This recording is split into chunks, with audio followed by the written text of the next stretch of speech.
All right.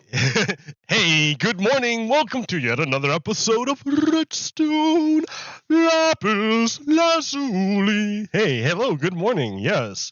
Uh, welcome to yet another. Oh, wait a minute. Switch here.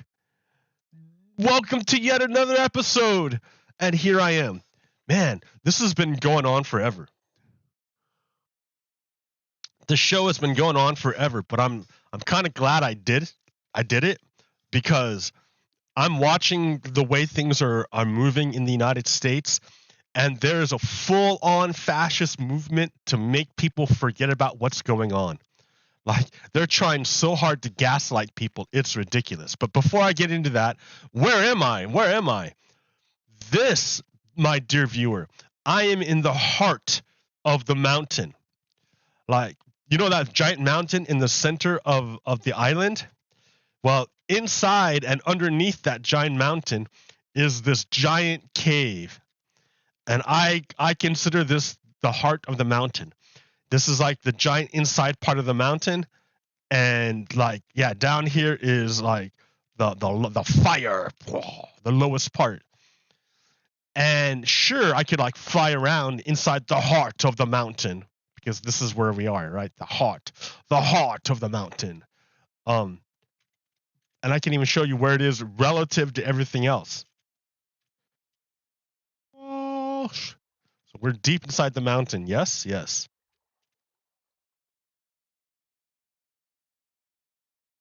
So I mean, like, yeah, sure, it's deep, but it's not like completely like gone from anywhere, right? I can like there's ways of navigating through the caves to come back to here, but it's deep. It's deep within the heart of the mountain. That's what I'm saying. That's why I call it the heart of the mountain, because it's in there.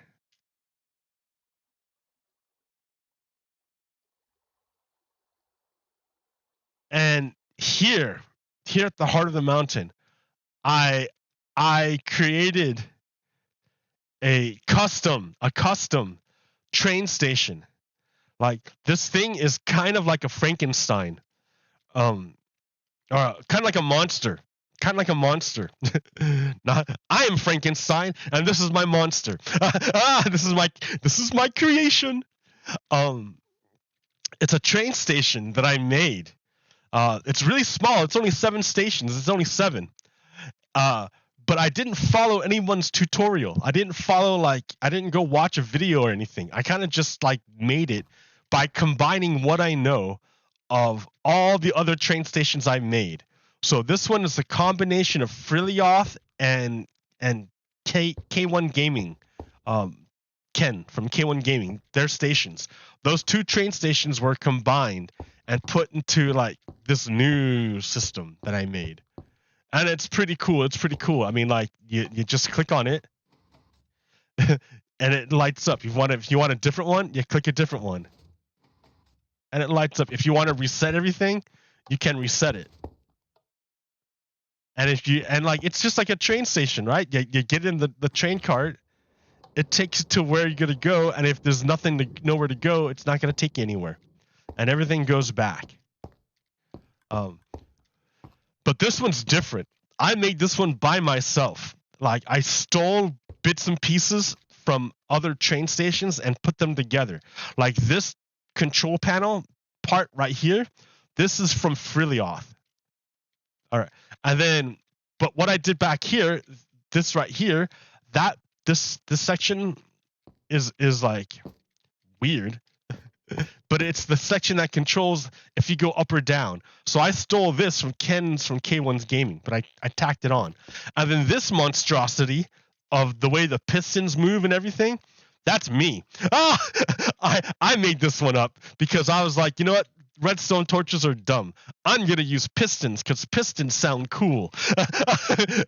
So, yeah, I just put a bunch of pistons in, and that's how I transmit the signal. And by doing this, it made it a lot smaller. It made it a lot more compact. That caused problems. Because when I tried to cram in all the extra stuff, I didn't have enough room. Like I had to cram in, this is the empty cart return. So if a cart goes off by itself, it will instead of going forward, it will go off and go back into the cart return system. Here, let me show you. So I'll be like, oh, oops, I messed up. And it just goes down there. That's all. And then right after that, this is a detector rail that starts the timer to reset the system once you pass this part. Then this is just a regular powered rail because I couldn't put I couldn't put this right next to it. Otherwise, the detector rail would trip the track switch. Now the track switch gets switched depending on if this is lit or not, and that depends on which track you pick. So if you go up or down. But to fit this in there, I had to do some crazy stuff because it didn't fit. Nothing fit. Like nothing fit. I couldn't normally. I would make a track for the return carts to go on. No room. I had no room to make a track. So I literally had to make the thing just fall straight down. It just falls onto another track to get back there because I had no room. I have no room. And then this design, this elevator design, is from Ken's like very first, like one of his first rail stations, and it's fantastic. I don't even think I need this part there. Do I need that part there? Because the signal goes from here to here to here into here. It gets hit by the repeater. It goes into here. This isn't lit. It looks like it's lit, but it's not. And then feeds back into here. So the comparator reads if there's anything in there, which would be a minecart. It will pump out a signal, which will kick the dropper up once and put the minecart in here. And when you power a dropper directly, it powers the droppers next to it. So then after this one gets powered, and it kicks it up into the dispenser, which is right in here. And the dispenser, it waits. It doesn't kick it out until this thing powers it by doing a pulse right here and into that. Yeah. All right. So it's fantastic. And then this design, I picked up some other guy on the internet, and I dig it. I like it. So the whole thing works beautifully, and it's a custom design, so it's kind of neat. I can like make a video. I like the way that pops out. It helps like to identify.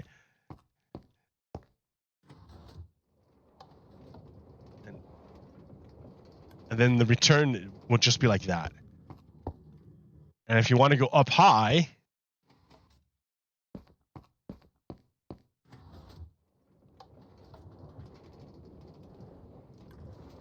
it just takes you where you need to go.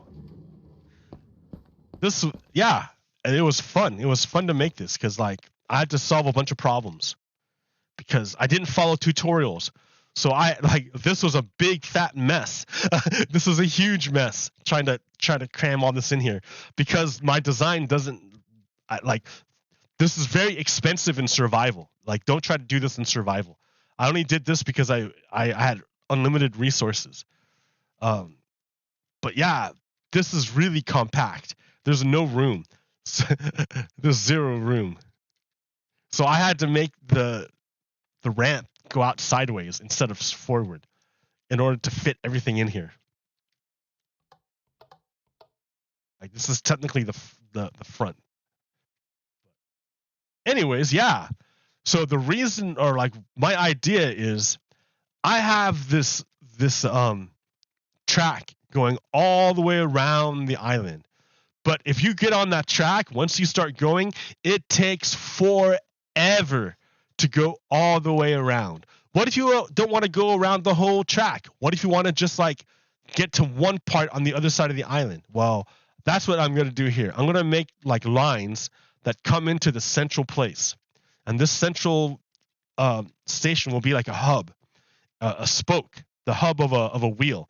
And it will send out to every direction of the island. It will send out carts so that if you don't want to take the long way around, you can cut through the middle of the island. That's pretty cool. I dig it. I dig it. I dig this station. I think it's pretty cool. And I like the location, how it's in the heart of the mountain, in the center. Yeah, that's pretty cool. And I can make and edit a video to explain how to build this. Yay! And then I can, I don't know, get subscribers, maybe? I don't know. Okay. Oh, here, let's go somewhere else. I got a new power, which is teleport.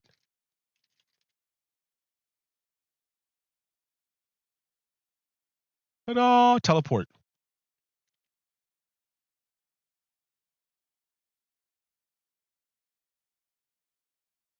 Okay, the other thing I made is over here. Actually, I teleported in the wrong place.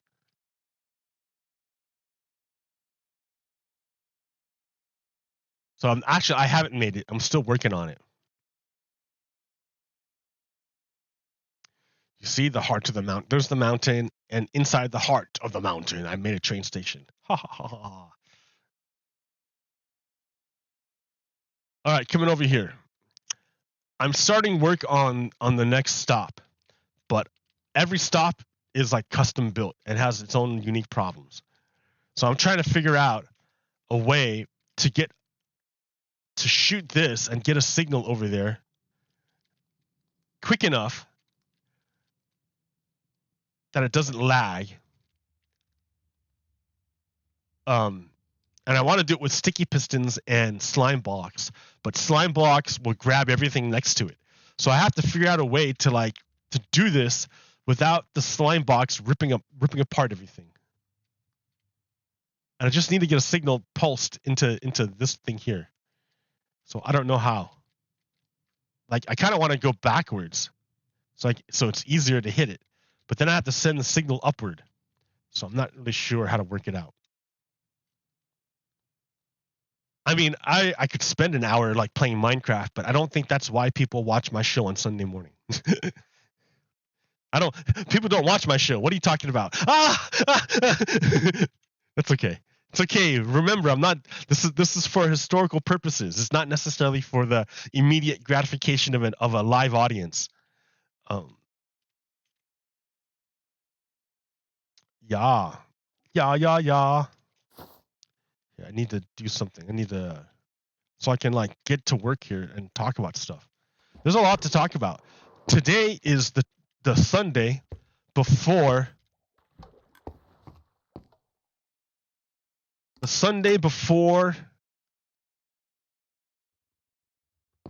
elections.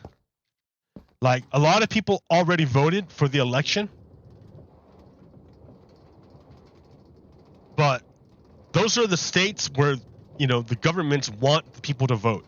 So a lot of states will allow people to vote early or vote by mail. So a lot of people have already done that. Very, very good. However, states controlled by Confederates are inherently antagonistic towards voting, towards democracy. So in those states, it's very difficult to vote. Yeah, green, go. It's very difficult to vote. They only give you like 1 day to vote, and you have to go in person, and there's only limited locations to vote. And if the government is particularly Confederate, then polling stations will be very limited for minority populations. Voting in Confederate states is primarily geared toward helping the majority, the white majority maintain, or the white supremacists maintain power. That's if you live in a Confederate state. However, it's still democracy, and you should still vote, even if they try to stop you, because that's what they're trying to do. They're trying to stop you from voting by making it very difficult. So don't give them the satisfaction of giving up your right to vote. Don't give them that satisfaction. Like, take the time to go vote. Like, endure the hardships, because by enduring the hardships, you're rendering moot all their efforts to stop you and your ancestors from reaching freedom. Just by voting. That's the thing that people don't understand, is that when you do magic,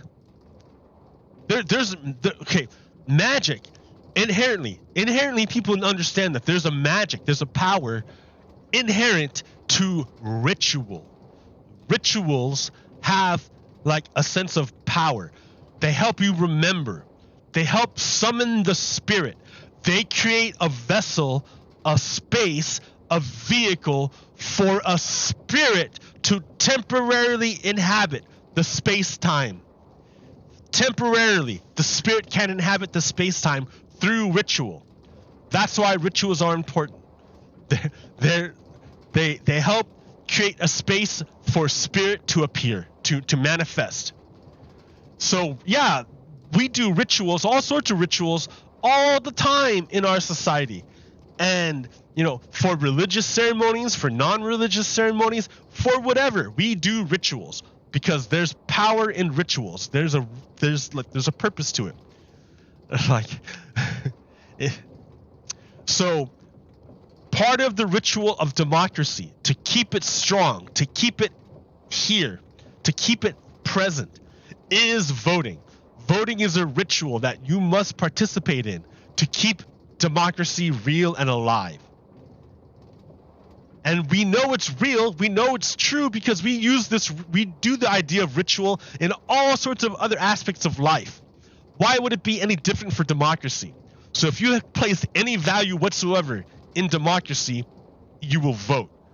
That's like the least you could possibly do, is to continue the ritual of voting. Continue the practice, the exercise of voting. The expression, the human expression. Even if you don't really understand what you're doing, even if you don't know what's going on, the fact that you're doing it means it's done, means you voted, means you've given life to democracy. So just vote, just do it. Fight the hardships. If you need help, if you need assistance, ask for it, and I guarantee you people will come to your aid to help you vote. I guarantee it. I guarantee it. People want you to vote. Well, the Americans want you to vote. Yeah, Confederates don't want you to vote. They will try to stop you and try anything they can to discourage you from voting. I'm encouraging you to vote. I want you to vote. I don't care if you aren't entirely sure about what's going on the ballot. You should still vote. Do your best. That's all I can ask. That's all I can ask, is for you to do your best. Please vote. I'm not joking, guys. There's some bad people out there. Like, you have to understand, the United States did not spring from a place of liberty and justice. That's the myth. That's the idea they want to spread. But the material conditions that were necessary, the ritual that was necessary to bring about the United States as it exists today, involves violence, slavery, genocide, theft of land, broken promises, broken treaties. It's all there in history. History doesn't go away. History is the foundation upon which the present is built. You couldn't be here if it wasn't for yesterday. So understand that there's a material foundation for the existence of today, and that material foundation involves slavery and genocide and violence, unending violence, over and over again, to particular populations who to this day are being oppressed by white supremacy. Do you know the story of Emmett Till? Emmett Till was a 14-year-old kid who lived in the country, and one day he went to the city to visit his relatives. So he's from the city. He wasn't fully aware of the nature of white supremacy in the city, where it's concentrated, where because in the country space is spread out, rah rah rah. Okay, but in the city it's concentrated. So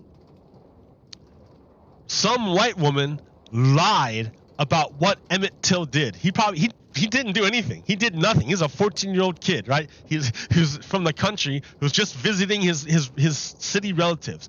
That's all. But some white woman pointed him out and made lies about him. And those lies gave cover for white supremacists to invoke the ritual of white supremacy, and they lynched him. A 14-year-old kid, they lynched him. Now, when I say they lynched him, it kind of it removes you and me from the actual violence, and we kind of need to, because we have our own sense of self that we kind of need to protect. If we subject ourselves to unending violence directly, it's gonna wound us. For real, me, you, anybody. So we like to put layers between us to mediate, to mitigate the direct experience of the thing we're observing. That's why a lot of people use trigger warnings about violence before, like, violent images, to warn people that, oh, you may not want to expose yourself to this. All right, so that's what I'm kind of doing here, right? Because I think it's important that we remove this mitigation and feel the direct consequences of this lynching.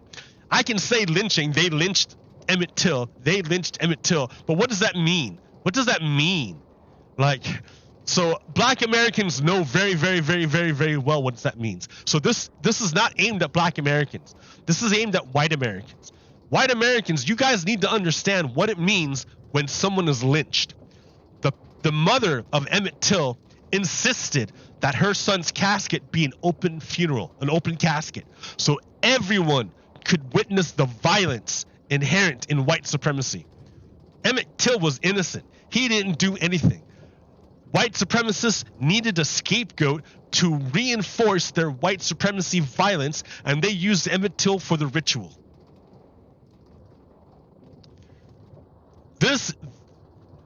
So I got this from Mr.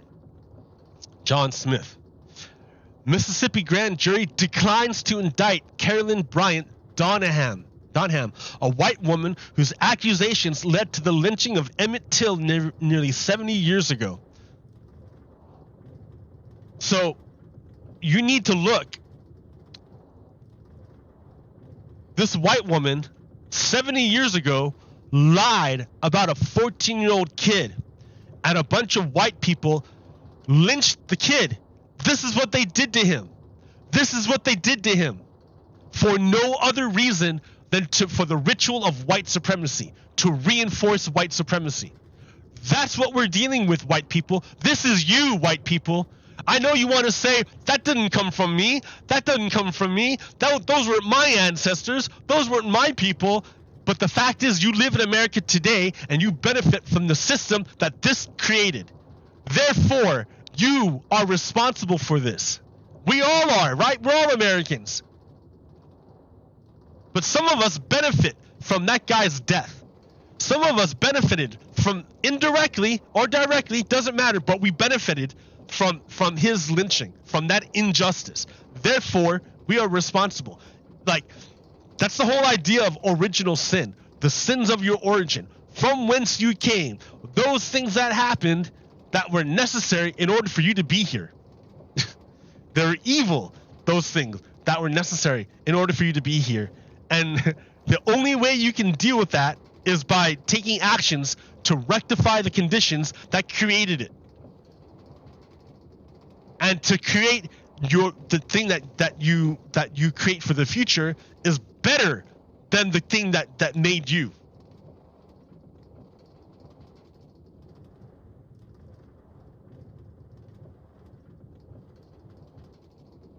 So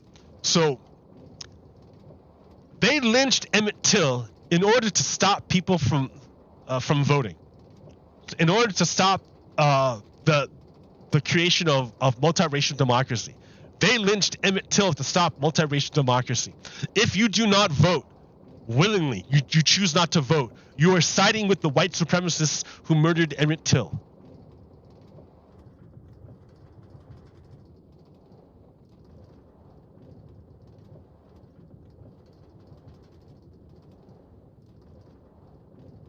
Okay, so the other big drama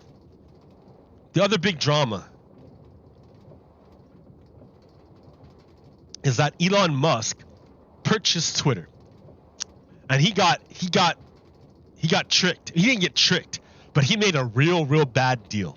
He made a terrible deal. He basically paid double for what Twitter was worth. And then once he realized what he got stuck with, that he couldn't get out of his Twitter deal, once he realized that, he decided to destroy the company. And that's what's happening.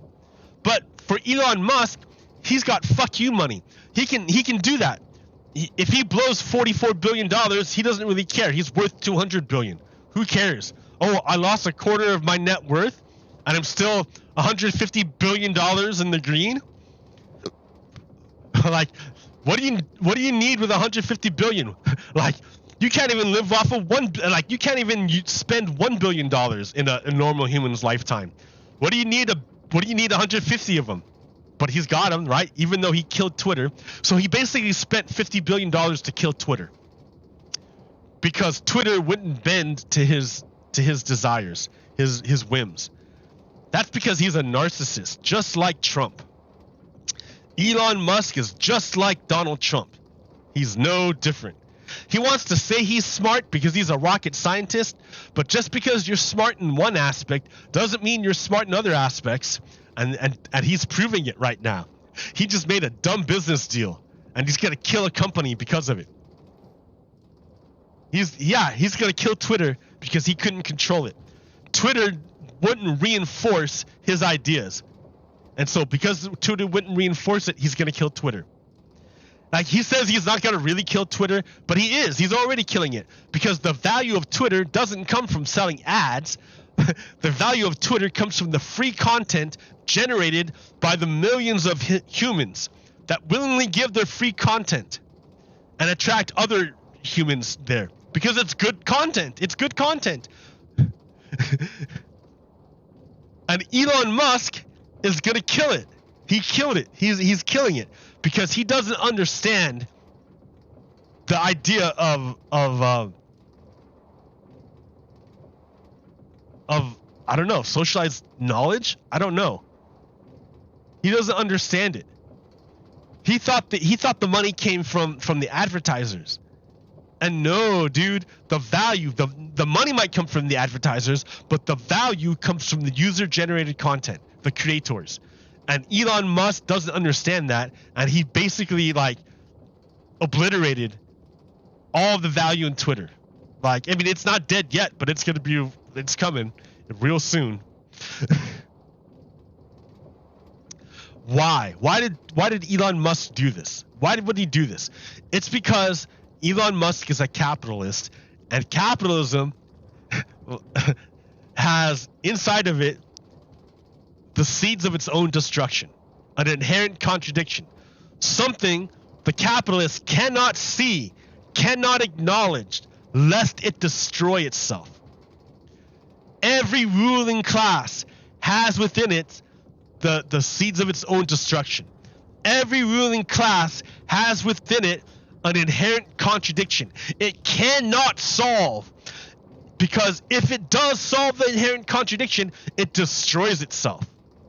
Therefore, in order to keep itself alive, it has to keep up the contradiction. And even though, and that contradiction is the thing that kills it.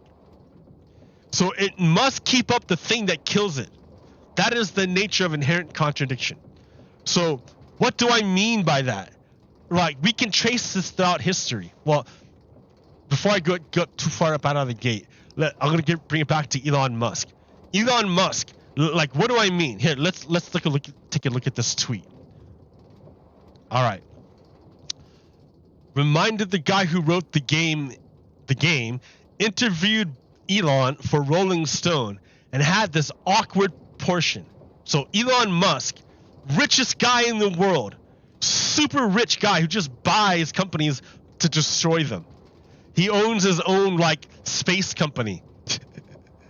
Like, richest guy in the world, This is what Elon's talking about. Musk discusses the breakup for a few more minutes, then asks earnestly, deadpan, "Is there anybody you think I should date?" It's so hard for me to even meet people. He swallows and clarifies, stammering softly, I'm looking for a long-term relationship. I'm not looking for a one-night stand. I'm looking for a serious companion or a soulmate, that kind of thing.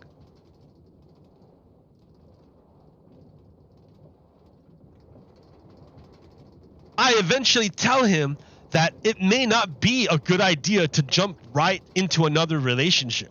He may want to take some time to himself and figure out why his previous relationships haven't worked in the long run. His marriage to writer Justine Musk, his marriage to actress Talua Riley, and his new breakup with actress Amber Heard. Musk shakes his head and grimaces. If I'm not in love, if I'm not with a long-term companion, I cannot be happy.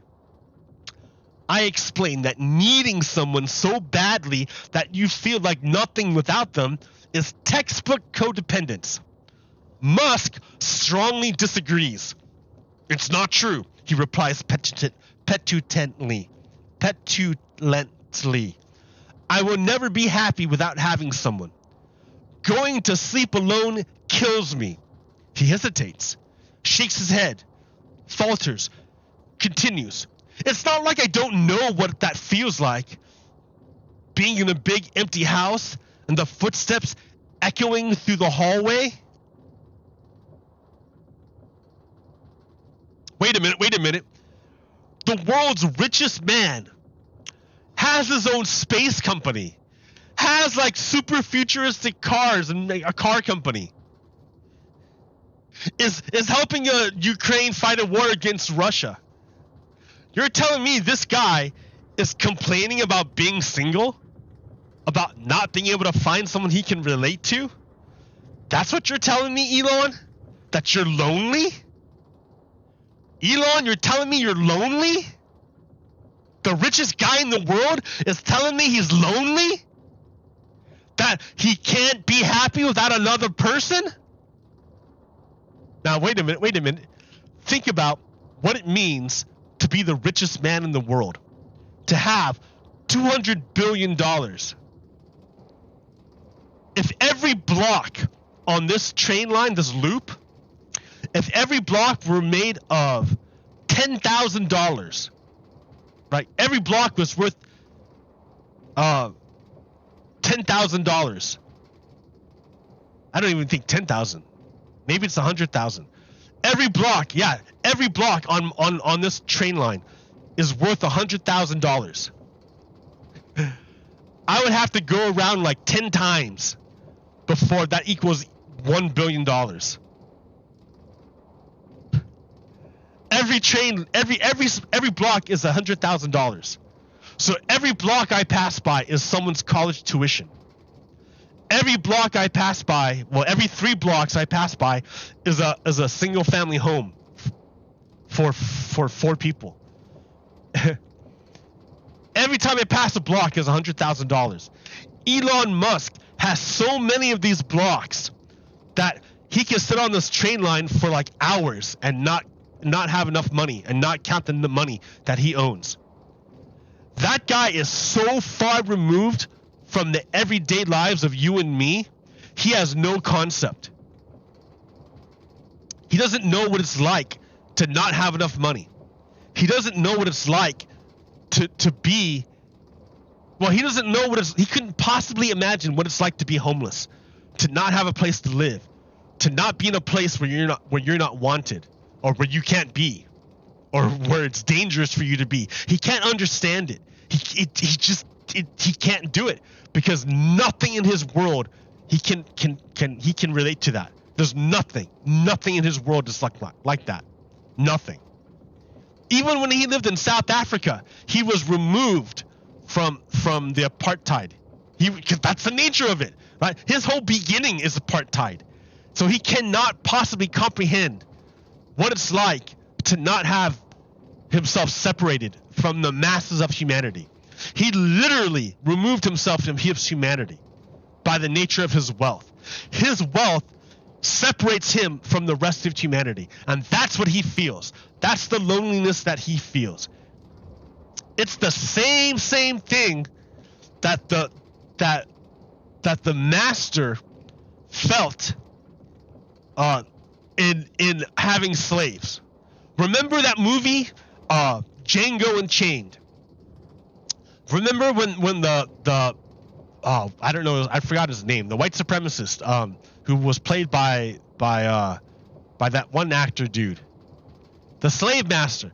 The slave master was lamenting to the guest, the German guest guy.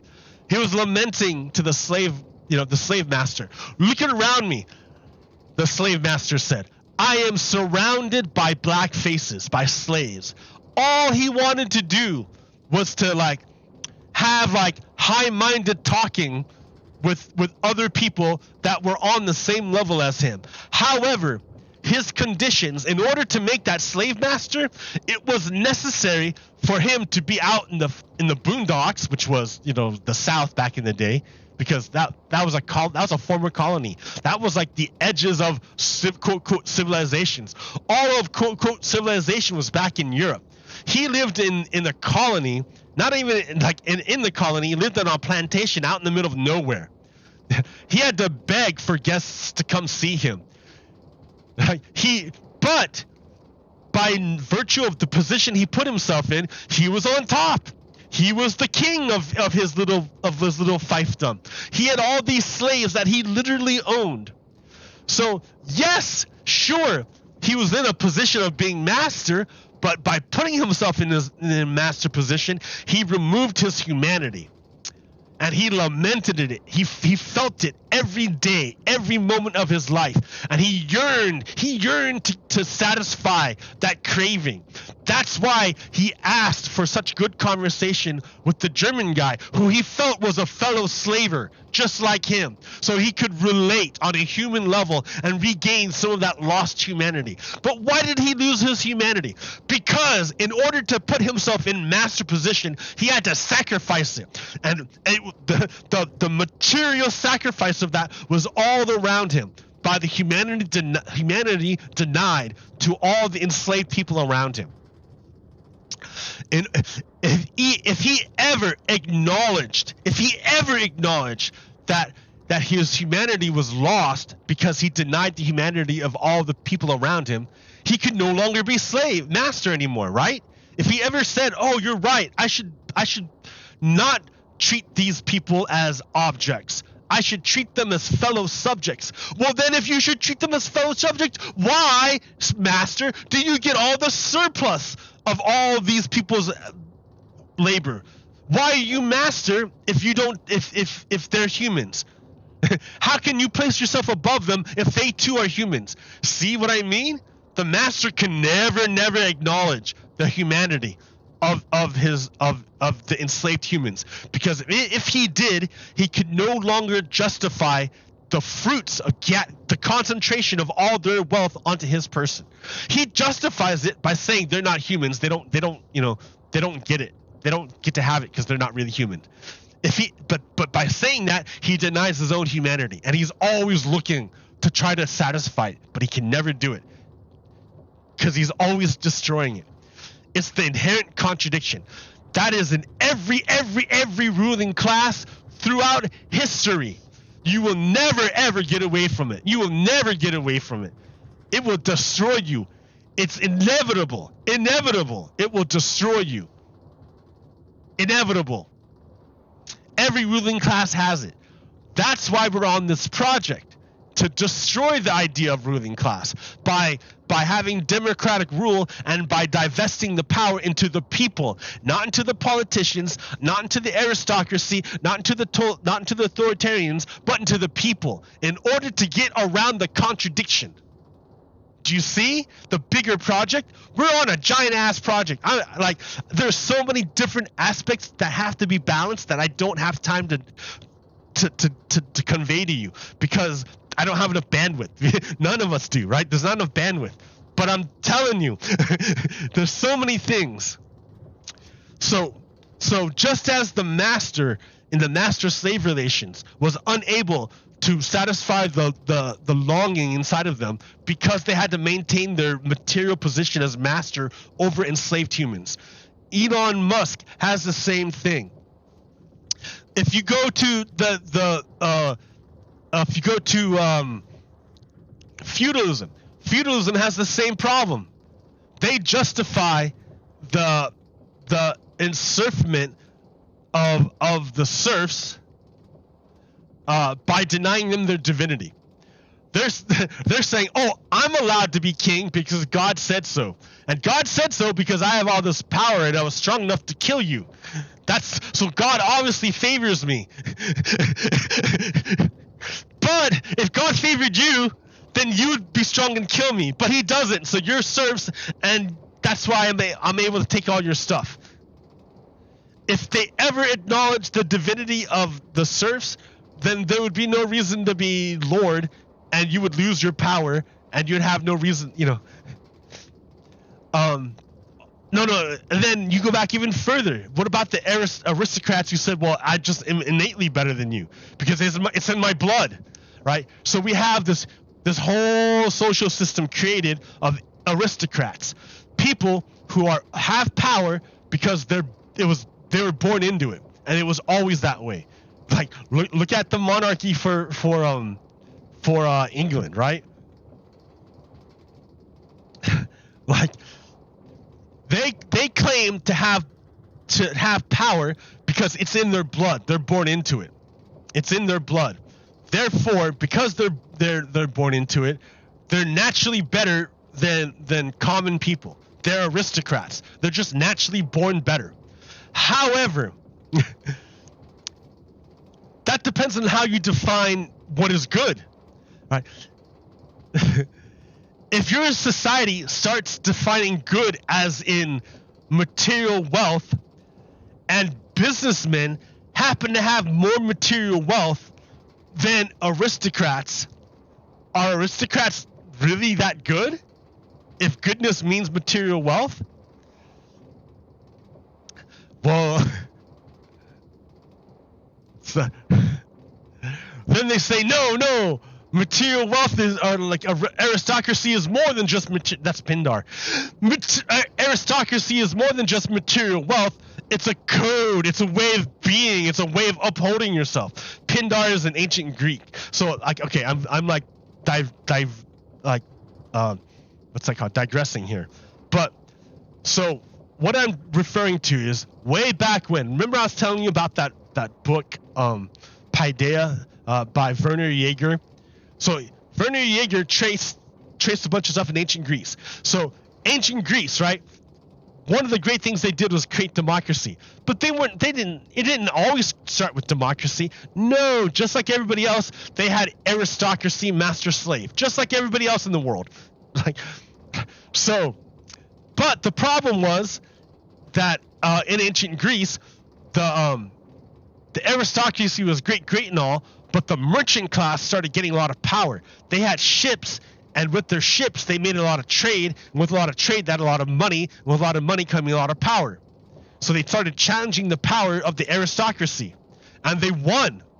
So they overthrew the aristocracy and became the dominant power in ancient Greece, the merchants. Not the aristocracy, but the merchants. But as they were going out, being kicked out the door, there's a saying, Minerva's owl flies at midnight. What that means is like you see clearest right before you lose, right before the you see clearest right before the dying of the light. Like the sun's about to set on everything, and Minerva's owl is the owl Minerva is like, I forget who exactly, of clarity, of vision, to see. The owl is a symbol of being able to see. The owl flies at dusk. Minerva's owl flies at dusk, which is the moment right before your empire is gone. You can see clearly and see everything. So just as the aristocrats of ancient Greece were about to lose power, their great poet Pindar wrote poems that crystallized the culture of the ancient Greek aristocrats. And remember, they could no longer base their greatness on wealth because the merchants just overtook them on wealth. So the claim to greatness of aristocrats had to come from somewhere other than wealth, because now merchants have this wealth. So now Pindar, the last great poet of the aristocrats, ancient Greek aristocrats, he said this. He said, the reason why aristocrats are great is not because of wealth. It's not because of the money you make. It's not because of great witches. No, aristocrats are great because they literally have a better culture. They literally have a nicer culture. They literally have this thing called standards. Standards which are held higher for aristocrats than they are for common men. Common people are held to lower standards than aristocrats hold to themselves. Aristocrats are better people because they make themselves into better people. They hold themselves to higher standards. Their standards are higher. They're literally better people because they have to literally be held to higher standards than common people. It's fine if you're just piddling along down here, but if you want to be an aristocrat, being okay is not good enough. You got to be up here. You need the highest stuff. So that's how Pindar distinguished between the aristocrat and the merchant who had just had a lot of money. The idea of standards. However, there was still the inherent contradiction inside of the aristocrat. It was still there. Everyone has that inherent contradiction. What was the inherent contradiction of the aristocrat? Even at the end, Pindar could not get past. No aristocrat could ever get past the idea that this greatness, that this ability to hold yourself to higher standards, all of this to the aristocrat, all of this depended upon your blood, your form, the physical thing. You couldn't get past it. It all depended on your parents, your lineage. It always depended upon your lineage. A common man could never do the things an aristocrat could do because the aristocrat had better blood by nature. That's why aristocrats were the ones who were supposed to have power, because literally their blood was better. Literally. They could not get past the idea of blood because they said only the aristocrat with their good blood could be held to these higher standards. Now, wait a minute. Here comes the contradiction. What if a common man were to come along and to do all the higher standard things that the aristocrat did, and they did it better than the aristocrat? Then what? What are you going to do now, Mr. Aristocrat? What's your claim to power? Well, you have none, right? That's the end. The aristocrat could never, ever acknowledge that a common man could ever do the things that an aristocrat could do. Because if they had ever admitted it, that, oh, look at a common man without our special blood does what we do. In fact, the common man without our special blood does better than what we do. Oh no. Now, you've completely destroyed, utterly destroyed any claim whatsoever that aristocrats have on power. There's no reason whatsoever an aristocrat should hold power based on better blood, because there's no such thing as better blood. There's no such thing. Aristocrats could never ever acknowledge this, because by doing so, it would destroy who they are. That's why Pindar was the last great poet of aristocracy for the ancient Greeks. Every ruling class has within it the seeds of its own destruction, its own inherent contradiction, something it could never acknowledge lest it destroy itself. So we're moving on up through history, right? Every ruling class has this. So you went with master slaves, you went with aristocracy, you know, which was feudalism. You went with, now you're going to capitalism. But capitalism too has within it its inherent contradiction. So that is based on the fact here. I have slides that say it better than I do.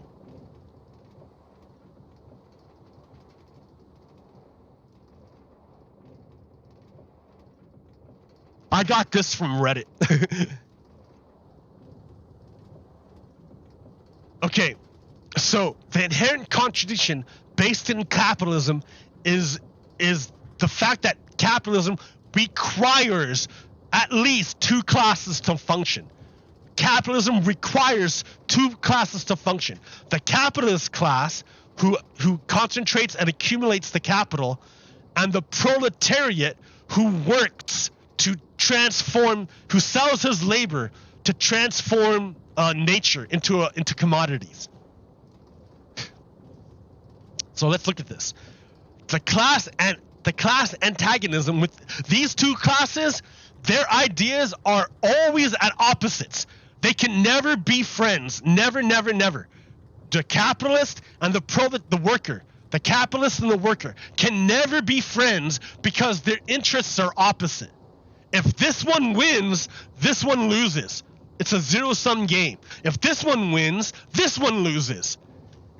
They can never be friends, capitalist and proletariat, within the system that we made, which is capitalism. So let's look at it. Capitalism, the bourgeoisie and the proletariat in classical terms.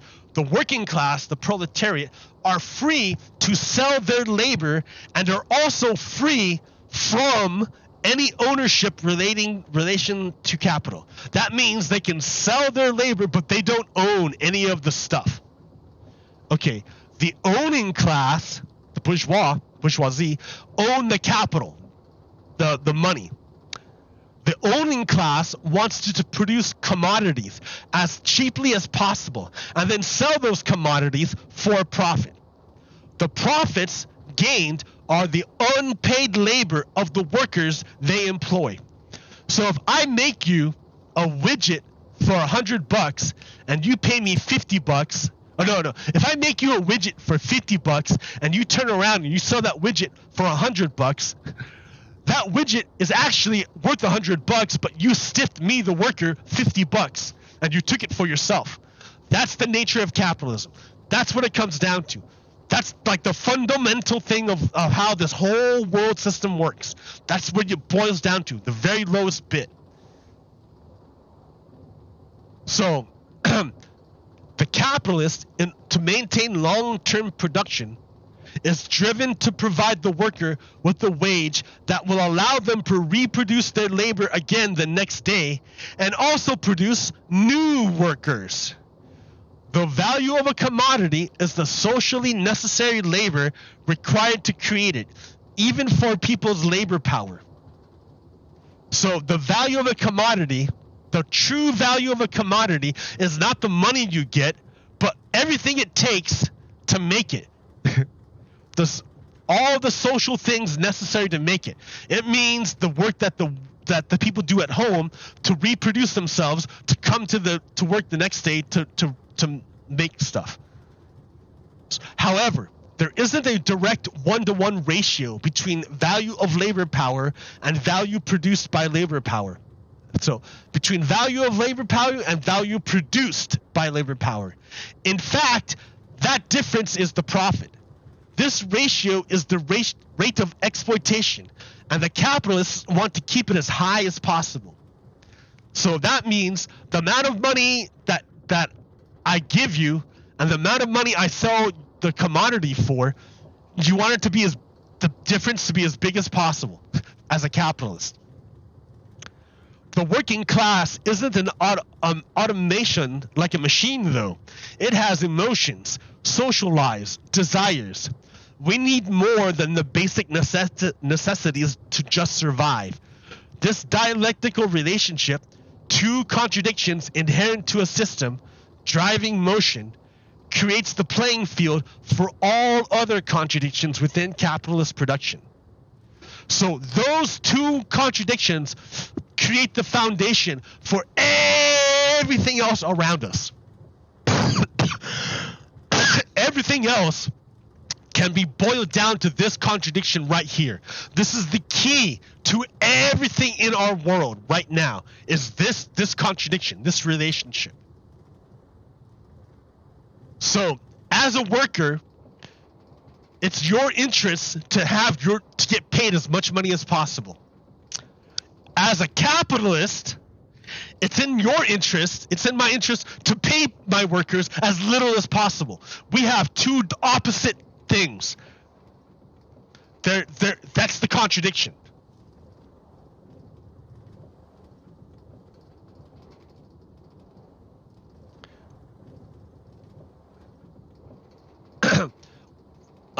The socialization of production versus the private character of ownership.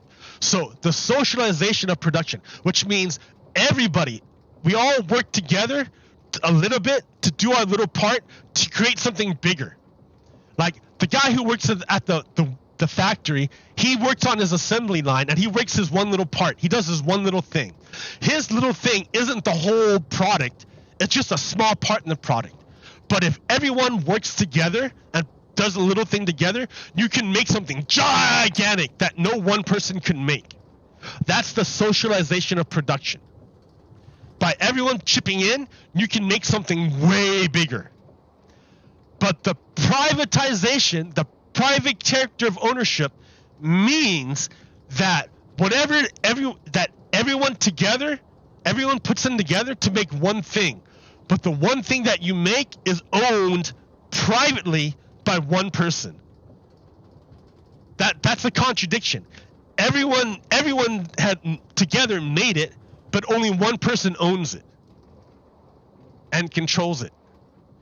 We all chipped in, but only one person gets it. That's the problem. Under capitalism, we can all generally see a tendency toward big monopoly corporations and away from small individual mom and pop enterprises. Money tends to go up. Fewer and fewer products are actually homemade because more and more products are produced all over the world in factories. In many cases, the various parts of a single commodity might have been produced in dozens of different countries, like computers.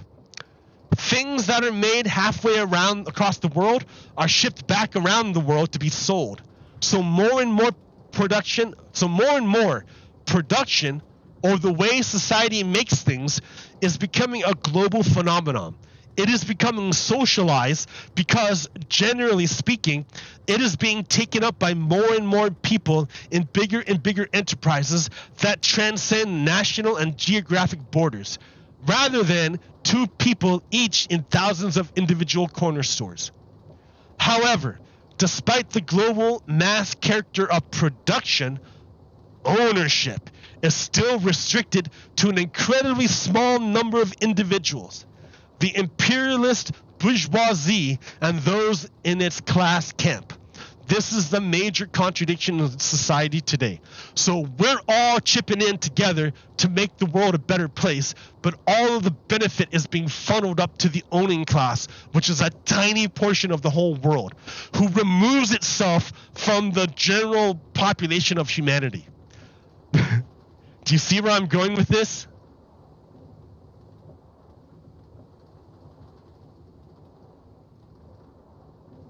So Elon Musk.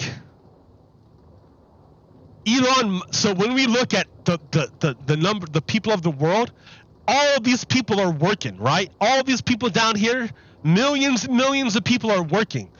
But when it comes to who owns the stock, the stock market, when we talk about, ooh, stock market, woo, woo, woo, who owns all those stocks? And then companies say, we're going to pay dividends to our stockholders. Who owns those? Who gets those dividends? The top 1% own about 75% of that stuff. And then the next 0.9% own the next, massive, 12%. And then the rest of the top 10%, the next 9%, top 10% basically own almost everything. They own all the stock. So when they say we're paying our stockholders, they're paying themselves. They're paying the richest people themselves. This is everyone's 401k right here. That's your 401k. When you say, oh, I'm invested in the stock market, I have a 401k. This is your 401k in relation to the amount of stock owned by the richest 0.1%. 401k right here. Here's your 401k. That's your 401ks. And then here's the top 0.1%. They own everything. They own everything. That's the contradiction. We're all working to make the world better, but all the benefits are going to this top 1%. So that puts Elon Musk in the position of being unable to relate to his fellow humans. Just like the slaveholder in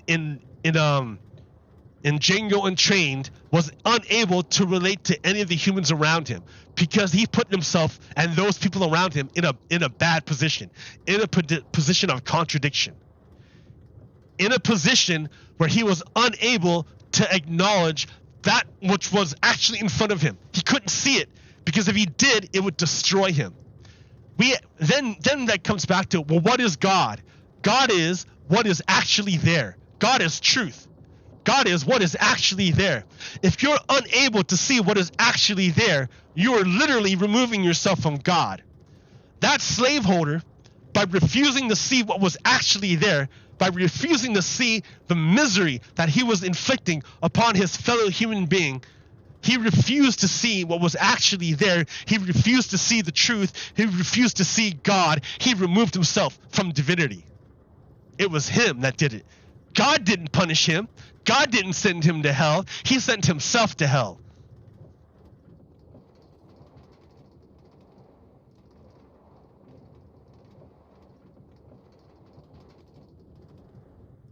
Okay. What else do I got here?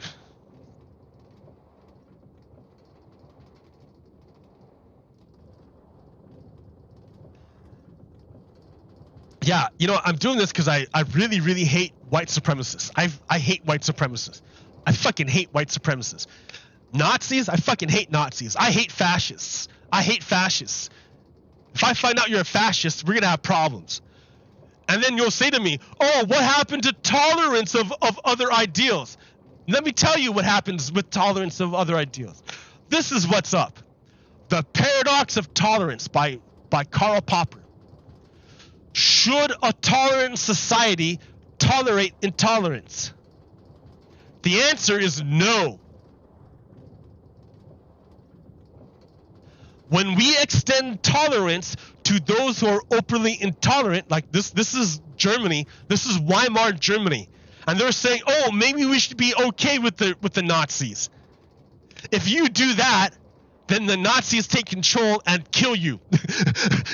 Because Nazis don't believe in free speech. Once they take power, they will kill you and take away your speech. Fascists don't believe in free speech. They'll say, give me free speech. But if you're liberal and you give Nazis free speech, as soon as they take power, they will take away your free speech. Because they're Nazis. Because they're fascists. Any movement that preaches intolerance and persecution must be outside of the law.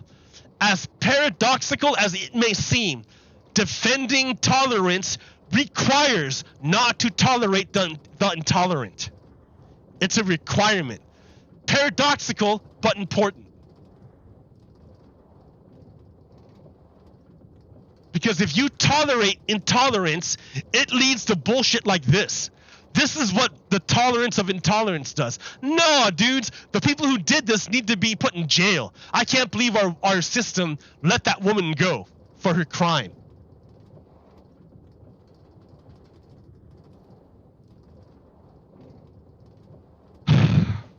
So, I want to tell you again that we're in an information war. It's a war literally for your minds. Using information. That's how they get into your brain. Information war. You ever see that movie, The Matrix? You ever see that part of the movie where Neo shoots a gun at the agent and the agent just like dodges and comes back like nothing, like it was like nothing? That's a metaphor. That's a metaphor. Think of questions like bullets. Because if you answer a question honestly, truthfully, then that answer will destroy you. So, if someone asks you a question and the truth will destroy you, you need to find a way to not answer the question. Because remember, if someone asks you a question and the truth will destroy you, you have to find a way not to answer the question. So you would do anything you can do to dodge the question. That's what they mean by dodging the question. So when in the Matrix, in the movie The Matrix, when they fire bullets at agents and the agents dodge, that's people not answering questions, dodging questions. Because the truth will destroy them. So they just dodge it. They just don't answer it. So let me give you an example of it, right? I'm telling you, but let me give you an example of this so you can understand in real time what I'm talking about. Rick Scott.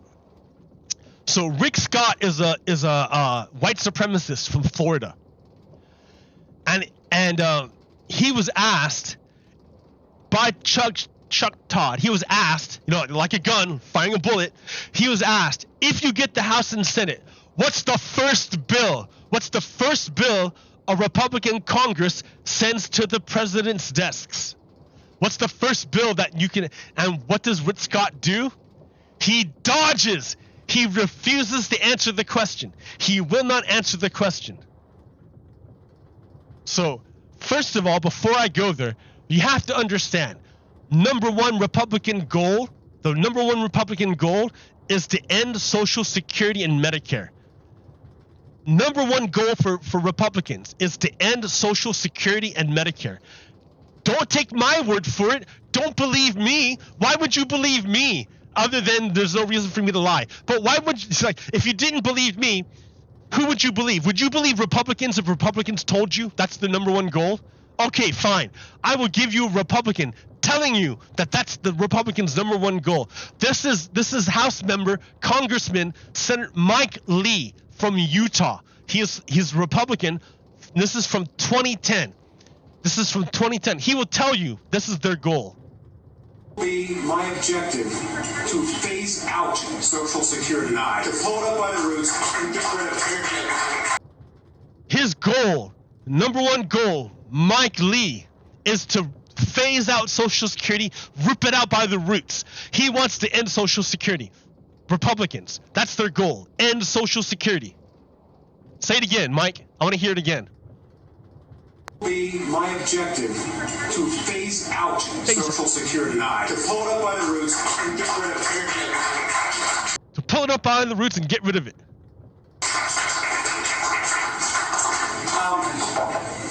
People who advise me politically always tell me that's dangerous, and I tell them, in that case, it's not worth my running. That's why I'm doing this. It's dangerous, and he's doing it because it's dangerous. He wants to end Social Security and Medicare because it's dangerous. He wants to rip it up by the roots, phase it out because it's dangerous. That's why he's doing it, because it's dangerous. He's a white supremacist. He doesn't care about the United States. He wants to end the United States and create the Confederate States of America. He is a white supremacist. He's a Nazi. He's a fascist. I am intolerant of his kind.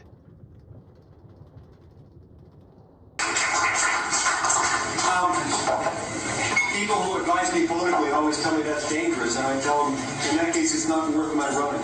That's why I'm doing this, to get rid of that. That's why he's doing it, to get rid of Social Security and Medicare.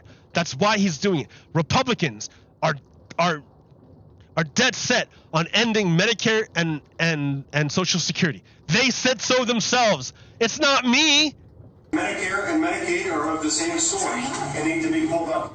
They need to be pulled up. My objective to phase out Social Security, to pull it up by the roots and get rid of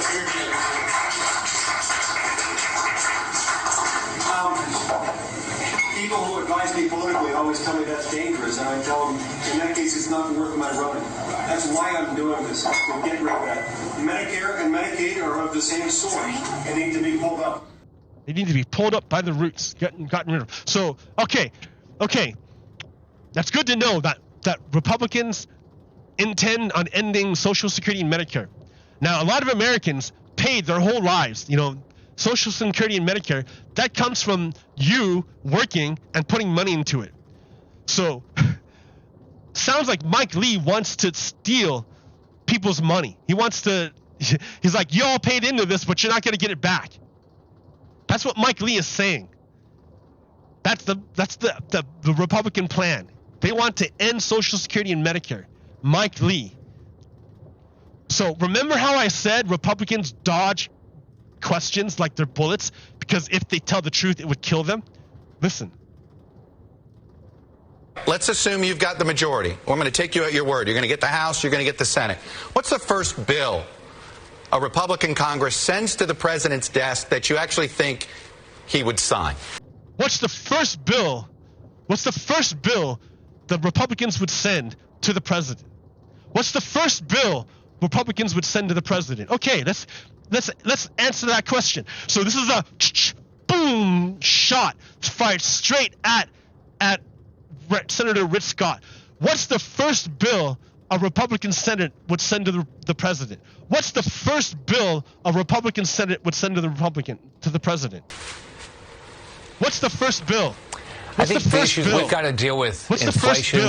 So what's the first bill Republicans would send to the president? So Rick Scott said, well, I think you're going to deal with inflation. Oh, so it sounds like he would send an inflation bill. It sounds like that's where he's heading to, right? That's what his first phrase there. What's the first bill you would send to the president? And he starts off, well, I think you're going to deal with inflation. So the inflation, okay. Got to figure out how to spend our money wisely. Spend our money wisely. Okay, so the first bill, inflation, sort of, right? I don't know. You started on inflation. So the first bill you would send is what? What's the first bill that you would send to the president? So we don't continue this inflation. I think we've got to do whatever we can to get this crime rate down. Okay, the first bill. So he started something about inflation, but but what? Are you going to send an inflation bill? Like the first bill, you're going on inflation, but you got lost. You started talking about something else. So the question is, what bill would you send? What bill would you send? And he started saying inflation. I'm like, oh, are you going to send an inflation bill? What bill would you send? But how to spend our money wisely, so we don't continue this inflation. What bill? I think we've got to do whatever we can to get this crime rate down. Oh wait, he just changed it. Crime rate. Are you going to say a crime bill? So inflation bill.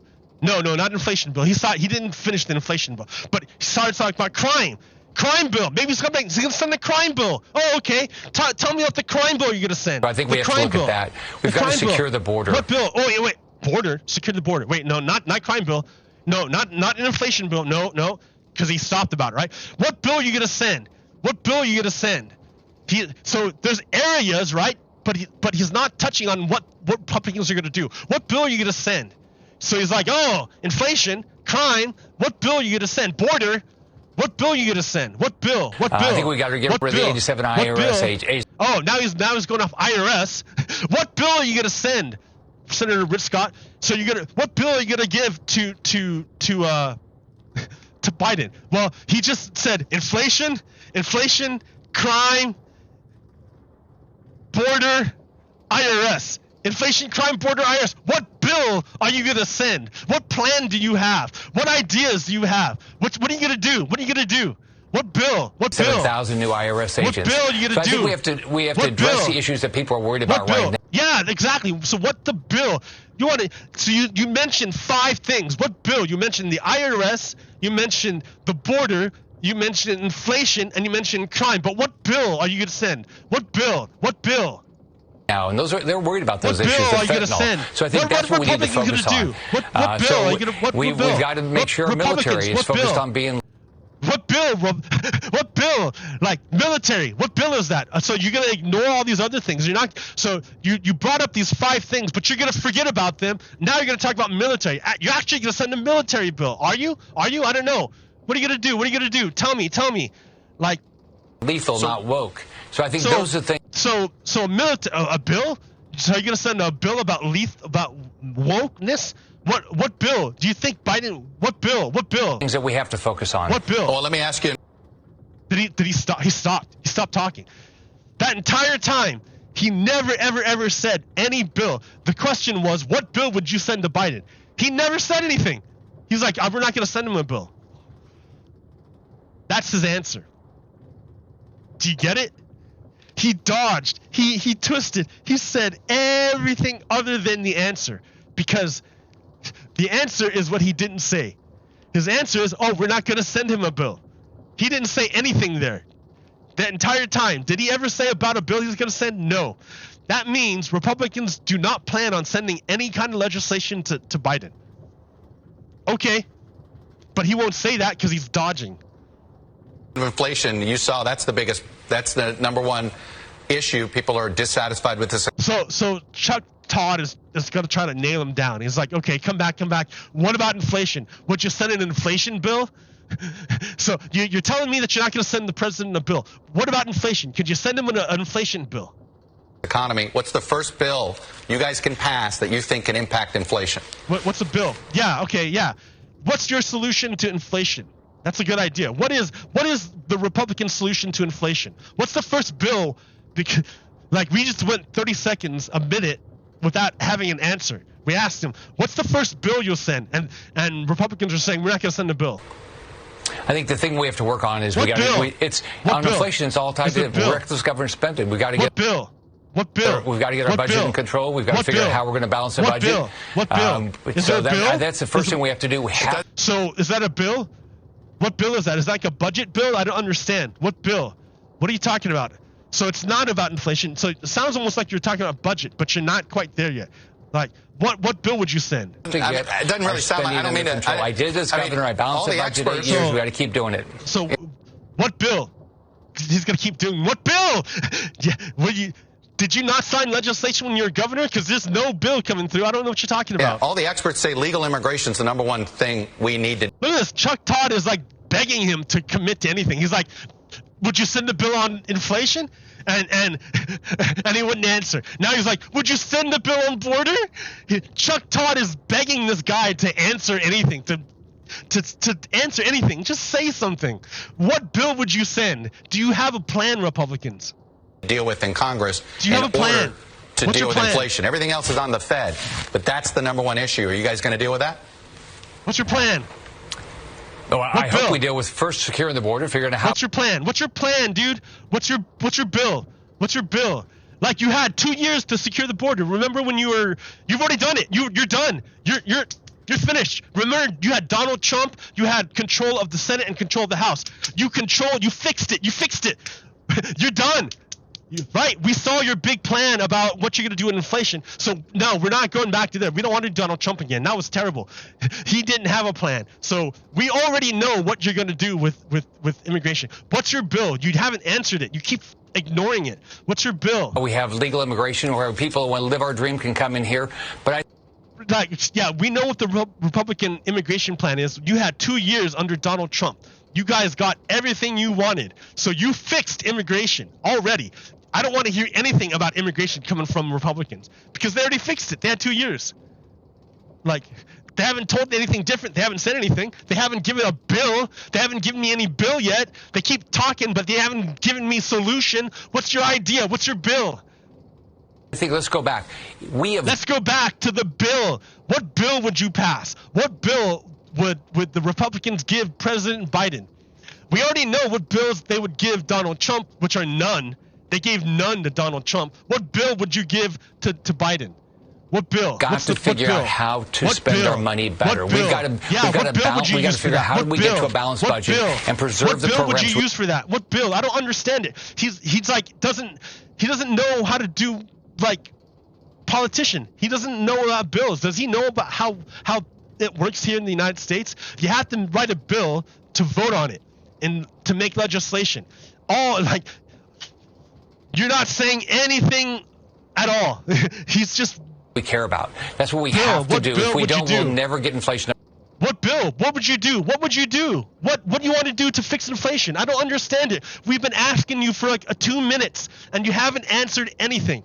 2 minutes. Look at that. Look at that. 2 minutes, and he hasn't said anything about what he would actually do. Nothing. Nothing. Under control. He said nothing. He spent 2 minutes putting out words and didn't ever answer the question. By not answering the question, he answered the question. What bill would the Republicans send Biden? Nothing. They plan on sending Biden nothing. They do not plan on governing. That's your answer. Republicans don't plan on governing.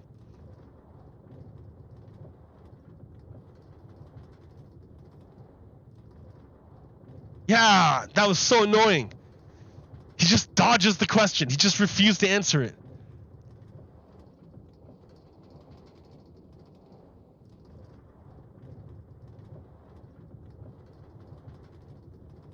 The gravity of the situation. In the last 2 years, we have witnessed an assassination attempt on Vice President Pence, an assassination attempt on Vice President-elect Kamala Harris, and 2 assassination attempts on the second in line to the presidency, Speaker Pelosi. Well, third in line. An attempted kidnapping and assassination of Governor of Michigan, Gretchen Whitmer. Countless numbers of death threats aimed at election clerks, school board members, other elected officials, both Democrats and Republicans. Rising incidents of hate crimes against the Asian community, Jewish community, Black community, LGBTQ plus communities, etc. All by white nationalist terrorists incited by, encouraged, and supported by Trump, Putin, and lots of dark money. All with a wink, wink, nod, nod by the majority of Republican leadership. It shouldn't matter your political leanings. This should terrify anyone, as this is a crisis. And because it comes from an angry, violent white people, it's dismissed and characterized as misguided economic anxiety. Please vote. Please don't cede an inch of political power to the forces of hate and division and violence. Vote. Make sure you vote.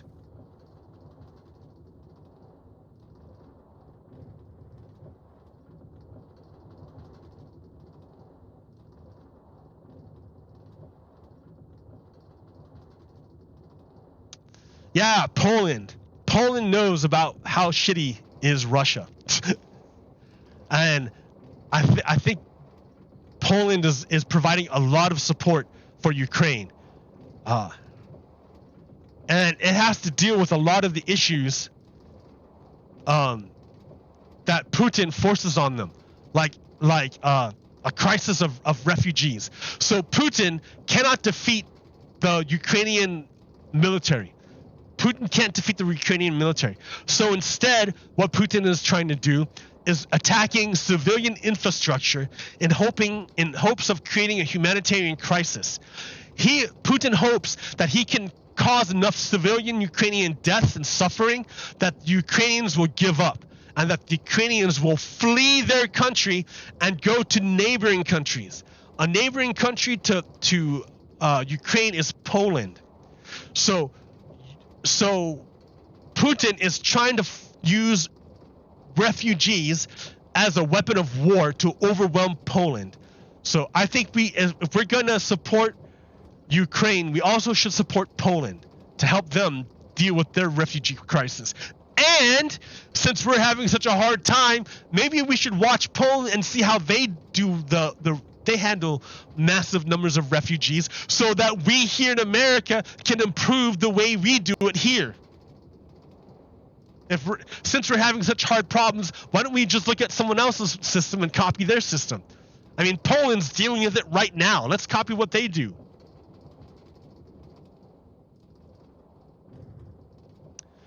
So, like this, okay, this is a video of a soldier, a Ukrainian soldier. He didn't think he was going to survive, so he made this video as his last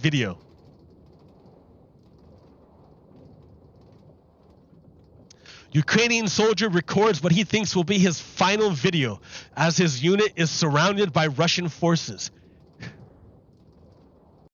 Guns blazing, guns blazing. That's how you say it. All right. Here's the video.